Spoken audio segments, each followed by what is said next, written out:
Hi, Mark Granis here with Lecture 3.5 and, well, let's go ahead and call it Lecture 3.6 as well. We're going to cover two sections of our text today, The Reasonable Person, sections 3.5 and 3.6. That'll be the only time this year that we do that. We need to do it because we're switching from the focus on intention and the 10 categories into a focus on extension and the 5 predicables. So we'll need a little bit more vocabulary and some new concepts before we do that. But then we want to get into it so that we can use the vocabulary right away. So today we'll introduce that vocabulary specifically about inferiors. We'll talk about universals and inferiors, then about essences or essential natures.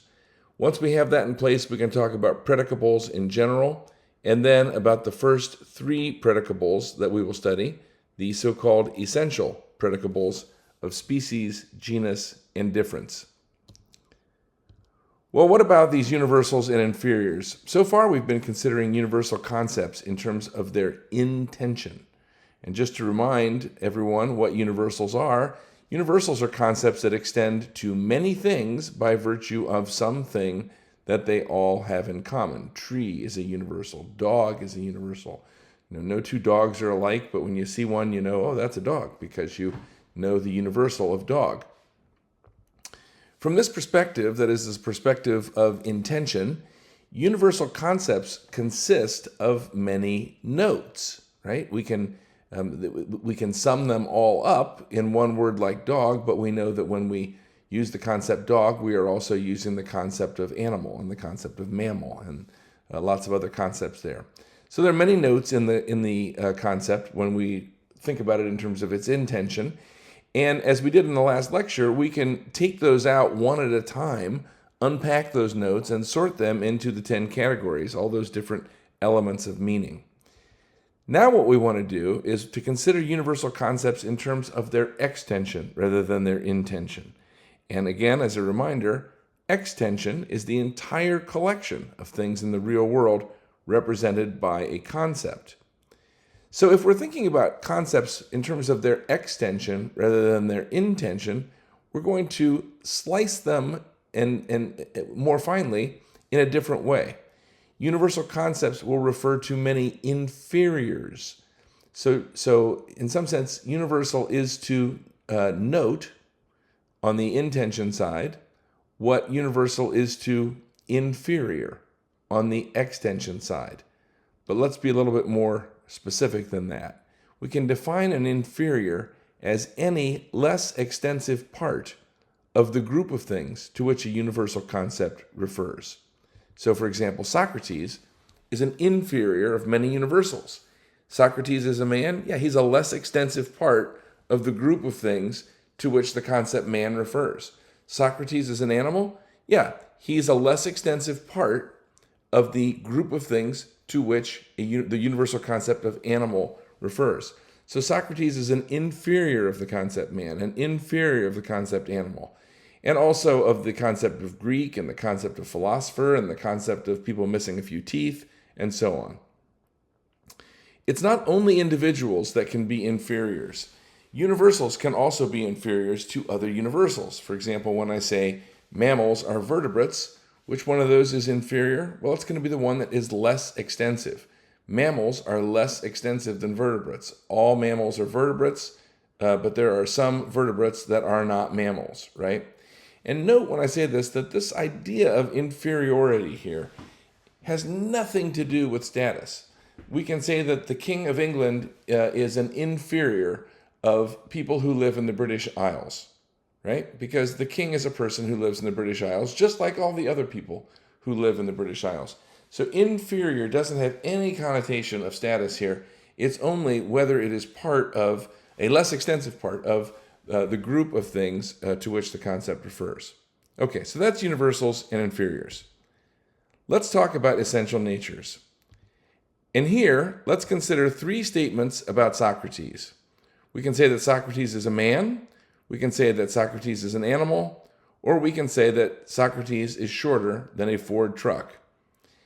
Now note that when we say these 3 things about Socrates, we're asserting something about him, something different in each case, but also in each case, we're putting Socrates into a different group. We're essentially sorting Socrates into a larger group of beings, things, with whom he has some things in common and lacks other things in common.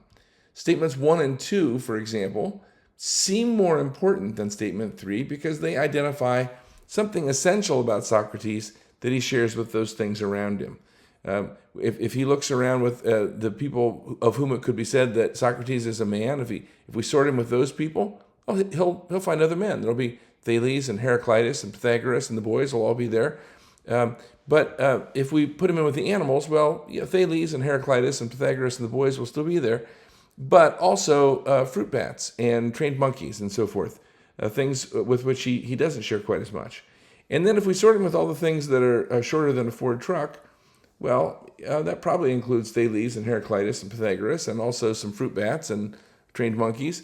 But it'll also include broken rakes and flat automobile tires and all kinds of things that don't seem to have very much in common with Socrates at all. So it just seems to be the case that some of these things are more important than other things. What do we say about those? How do we identify them? We call that their essence or their essential nature. The essence or the essential nature of something is that which necessarily and immutably makes a thing what it is.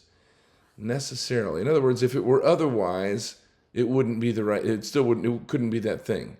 And immutably, meaning, it doesn't change, right? And normally this is expected to continue on. So if Socrates were not human or not an animal, he couldn't be Socrates.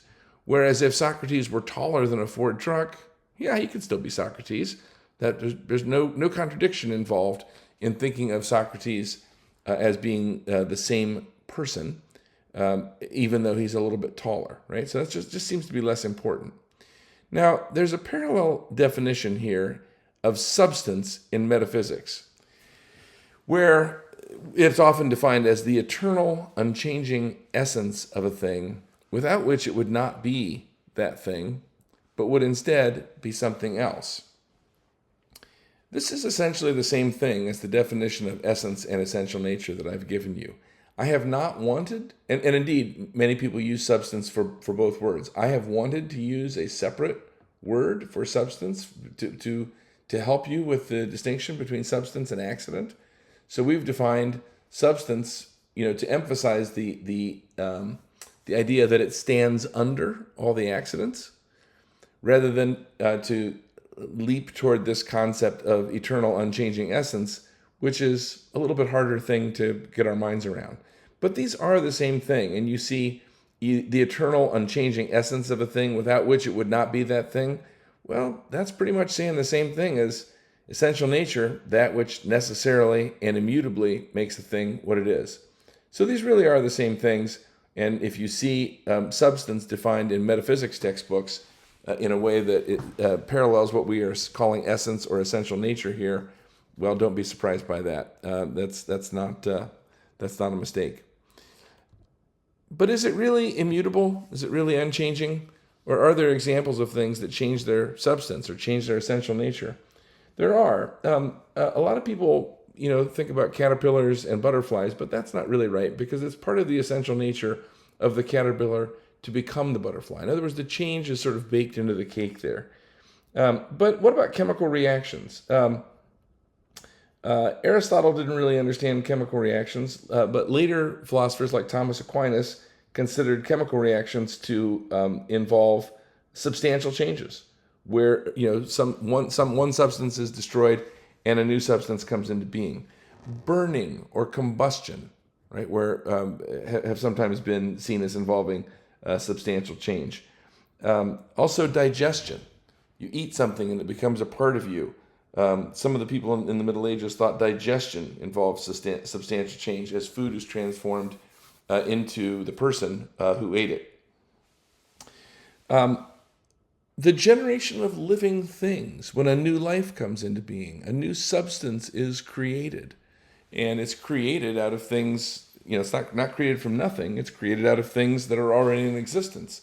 So there is indeed some molecular change there, but also something that that seems more important or more fundamental than the molecular change. And then indeed, looking at the other end of life with the death of living things, when a living organism dies, a lot of thinkers from Aristotle on down have considered this to be a substantial change. And that's with no change in the molecules at all.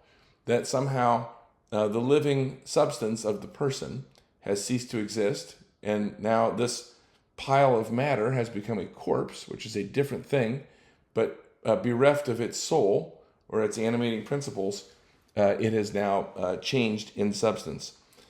There's another one that should come to mind, or we should keep in mind, particularly as Catholics, and that is transubstantiation. What is that? It's a change in substance. And note, importantly, not a change in accidents, right?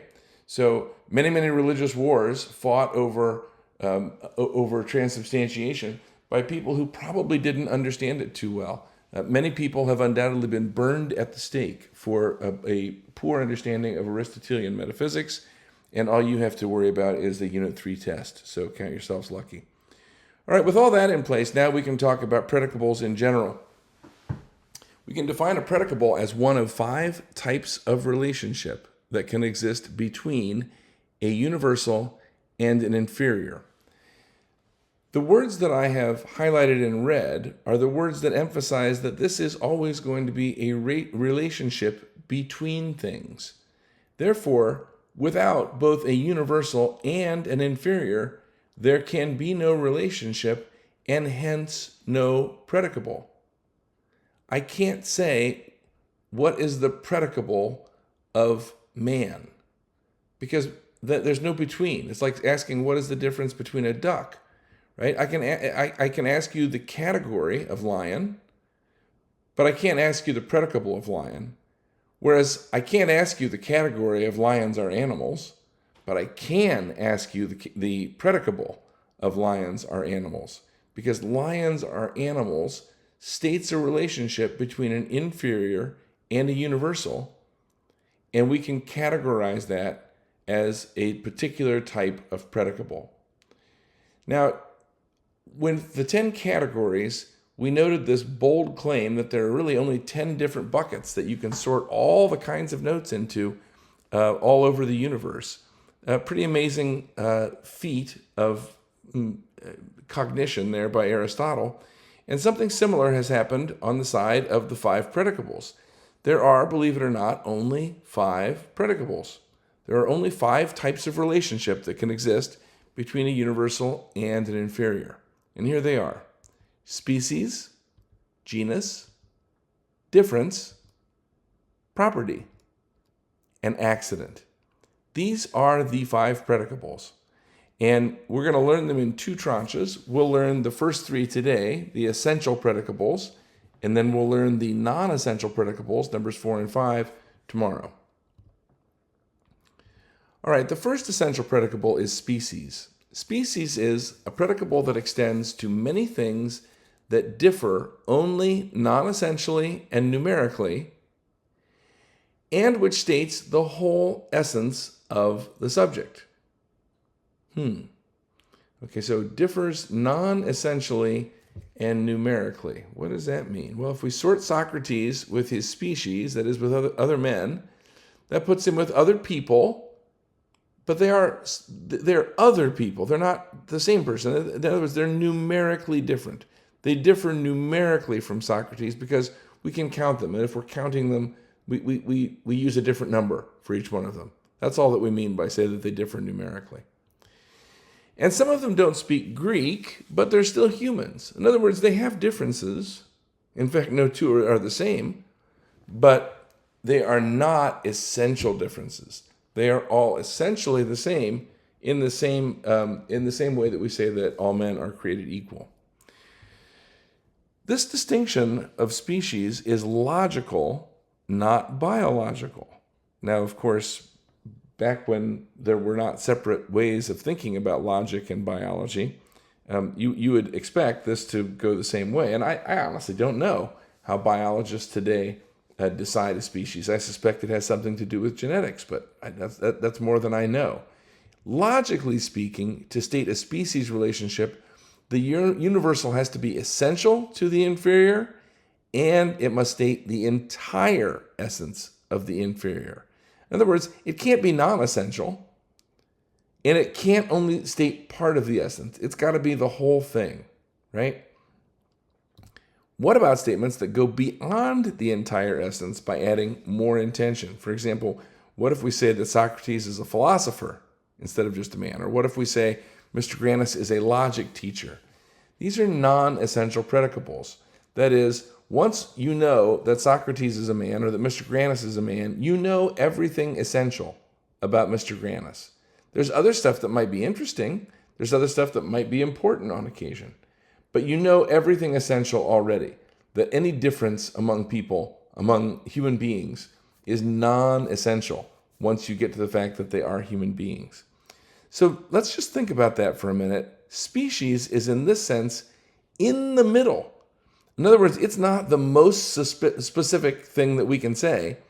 It's in the middle. It's just right. It's neither too general nor too specific. Football player is not a species. Athlete is not a species, right? Anything below that is more specific than human is going to be accidental and non-essential. Just keep that in mind as you're thinking about what is essential and what's not. All right, but let's move on for now. The second essential predicable is genus. Genus is a predicable that extends to many things by virtue of an essential nature they share. In other words, they share something essential. But genus does not state the whole essence of the subject. And so that's the big difference between genus and species. If we sort Socrates with his genus, animal, that puts him in with other animals. And sure, there will be humans in there, and he'll have a lot in common with the humans. And he and all the other humans will share some things with the animals. Namely, they will all share the essential animality that makes them all animals. But only some of the people in that group will share the rationality that makes Socrates and the other humans human, right? So, in other words, animal, the genus animal, doesn't state the whole essence of Socrates or of human. It only states part of the essence of human. And that's what makes it genus instead of species. It's only part of the essence. The third essential predicable is difference. And there are a couple of different kinds of difference, but both of them use this definition. Difference is a predicable that provides the basis for contracting a genus into a species or into an inferior genus by identifying the proper and determining part of the essence. That seems like a long definition. What does it mean? Well, the key, the first part is the basis for contracting a genus, right? So how do we contract a genus down into what? Into a species or into an inferior genus? Either one of those. How? By identifying the difference between the species and the genus. For example, humans are rational animals. It would be wrong if we just said humans are animals, but humans are rational animals. That's sort of the classical definition of a human being. What's rational doing there? Rational is the basis for contracting the genus of animal into the species of human.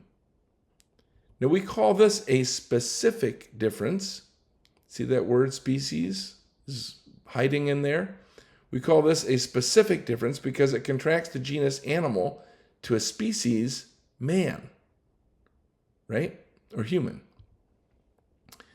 A generic difference is also possible, and a generic difference would contract the genus to an inferior genus. For example, having a spine would be the generic difference that contracts animals to vertebrates, because vertebrates are animals that have spines, right? So, in this sense, difference and genus are kind of on the same level in terms of their essential nature, their importance to the essence of the thing, because they each identify part of the essence, but neither identifies the whole thing, right? The species is all of the essence. And stay tuned for more on this in chapter 4. But it's not too early to start thinking of species as the combination of the right genus with the right difference. S equals G plus D. The species is defined by the genus and the specific difference. That's enough for now. We will come back to this more and talk about the non-essential predicables in our next lecture. See you then.